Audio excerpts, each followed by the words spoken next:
ভিডিওটা ঝড়ের গতিতে শেয়ার করবেন। দেখেন, আমার ব্যক্তিগতভাবে অনেকের সাথে রাগ থাকতে পারে, গোসা থাকতে পারে, পছন্দ থাকতে পারে, অপছন্দ থাকতে পারে, কিন্তু যেহেতু তিনি একজন সম্মানিত ইসলামিক দায়ী মুফতি আমির হামজা হুজুর, তো ওনার উপর যে বর্বরচিত হামলা হয়েছে, মাথার মধ্যে 3-4টা সেলাই লাগছে, এই মুহূর্তে তিনি হাসপাতালে আছেন। তো আমরা আশা করি এই ঘটনাটার সুষ্ঠু তদন্ত এবং বিচার হবে।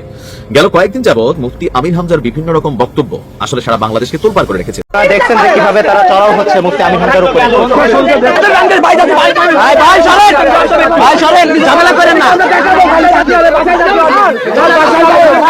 বিরোধী ঘোষণাকে কেন্দ্র করে পাল্টাপাল্টি হামলা ও বাড়িঘর ভাঙচুরে পুরো এলাকায় থমথমে পরিস্থিতি তৈরি হয়েছে। এদিকে পরিস্থিতি পরিদর্শনে গিয়ে স্থানীয় সংসদ সদস্য মুফতি আমির হামজা ক্ষুব্ধদের তোপের মুখে পড়েছেন। দেখেন কিভাবে চড়াও হচ্ছে এমপি সাহেবের উপরে। আসসালামু আলাইকুম দর্শক, এইমাত্র পাওয়া তাজা খবর। দর্শক, আপনাদেরকে দেখাবো এমন একটি গুরুত্বপূর্ণ ভিডিও, যে ভিডিওটি দেখলে রীতিমতো অবাক হবেন। দর্শক, এবার প্রকাশ্যে মুফতি আমির হামজাকে পিটিয়েছে বিএনপি, এরকম তথ্য ফাঁস হয়েছে সোশ্যাল মিডিয়ায়। সেই গুরুত্বপূর্ণ ভিডিওটি আজকে আপনাদেরকে দেখাতে চলেছি। দর্শকের পেছনে কে বা কারা জড়িত এ বিষয়ে বিস্তারিত দেখতে পারবেন এই একটি ভিডিওতে, তাই 1 সেকেন্ডও না টেনে পুরো ভিডিওটি দেখবেন। চ্যানেলে নতুন হলে সাবস্ক্রাইব করে রাখবেন পরবর্তী আপডেট পাওয়ার জন্য। ভিডিওতে একটি লাইক করে দেখতে থাকুন সম্পূর্ণ ভিডিওটি।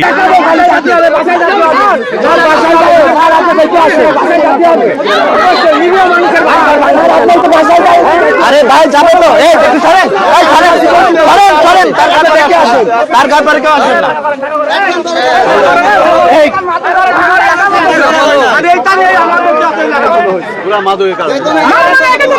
যেখানে মাদক বিক্রি হয় সেগুলোই ভাঙচুর করেছে স্থানীয় জনগণ।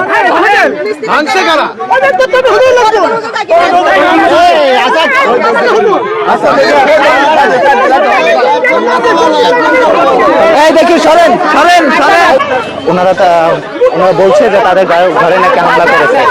আপনারা দেখছেন যে কিভাবে তারা চড়াও হচ্ছে মুফতি আমির হামজার উপরে।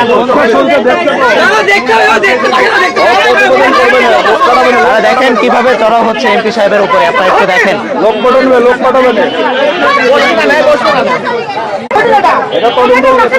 এমপি সাহেবের উপরে কিভাবে তারা চড়াও হচ্ছে দেখলো। আমি এখন এই উল্টা পাল্টা কথা বলেন কেন? উল্টা পাল্টা কথা বলেন কেন আপনি? উল্টা পাল্টা কেন বলেন আপনি? হ্যাঁ,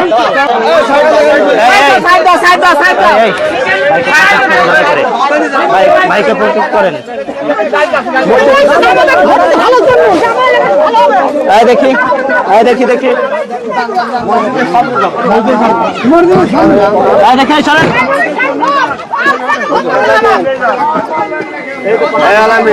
আজকে আন্দোলন শুরু হয়েছে। যদি আমরা কেউ কাজের সাথে সম্পৃক্ত থাকে, পরের সপ্তাহে তার বাড়ি ভাঙচুর করা হবে। কেউ বাঁচাতে পারবে না আপনাদেরকে। আজকের এই জনসভা থেকে বলে দিতে চাই, আজকে আমরা একটা মসজিদ থেকে এলান দিয়েছি, এরপর থেকে কুষ্টিয়ার প্রত্যেকটা মসজিদ এলান করে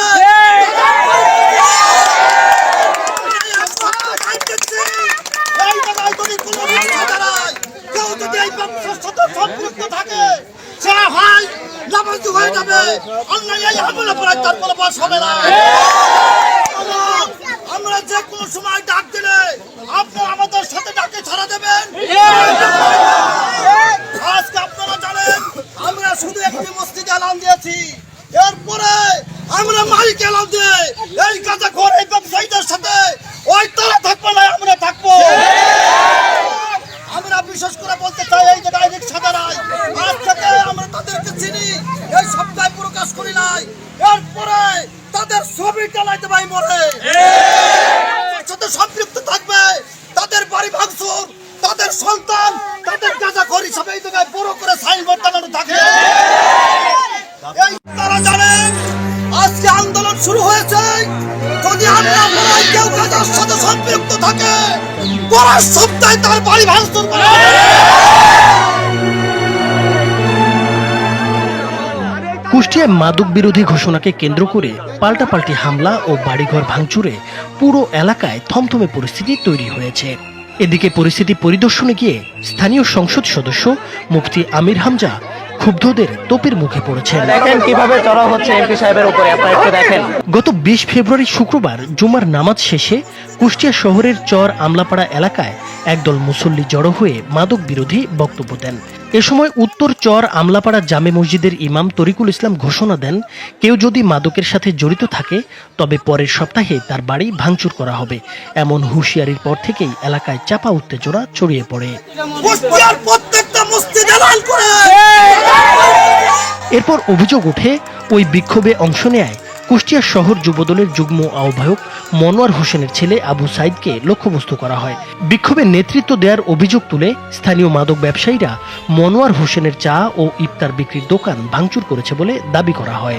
তাদেরকে বলেছিলাম যে আপনারা সতর্ক হয়ে যান, হয়তো নেশা ছেড়ে দেন আর না হয় এলাকা ছেড়ে দেন, তাহলে পরবর্তী পদক্ষেপ আমরা কঠিনভাবে নেব।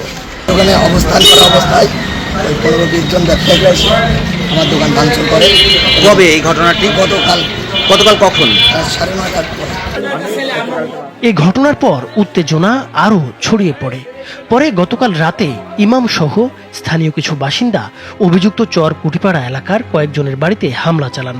অভিযোগ রয়েছে 7 থেকে 8টি বাড়িঘরে ভাঙচুর করা হয়েছে। তবে ক্ষতিগ্রস্তদের দাবি, হামলার শিকার কয়েকটি পরিবার কোনোভাবেই মাদক ব্যবসার সঙ্গে জড়িত ছিল না। উনি মাইক অ্যানাউন্স করেছে যে হচ্ছে এলাকাবাসী সবাই সতর্ক হয়ে যান, সবাই একজোট হন, মসজিদের কাছে আসেন, আমরা একটা মিছিল বের করবো। একথা বলতে বলতে মানে মাইক অ্যানাউন্স হতে তরিকুল হুজুর আপনাদের দলবল ছেলেপেলে হাত কুড়োল, কারোর কাছে চা পাতি, কারোর কাছে বাটাম, কুড়োল, কুদাল, বেস ব্যাট, স্টিল ব্যাট, ইসের সবকিছু নিয়ে মাকুর বাড়ি ভাঙচুর শুরু করে দিয়েছে। আমরা ওখানে দাঁড়ায় দেখছি। মোটমাট 1টা 2টা 3টা 4টা মানে 7-8টা বাড়ি হবে। 7-8টা। রাতে পুরো এলাকায় আতঙ্ক ছড়িয়ে পড়ে। দুপক্ষের মধ্যে দফায় দফায় সংঘর্ষের চেষ্টা হলে পুলিশ ও সেনাবাহিনী পরিস্থিতি নিয়ন্ত্রণে আনে। যারা এখন বর্তমান পরিস্থিতি শান্ত আছে।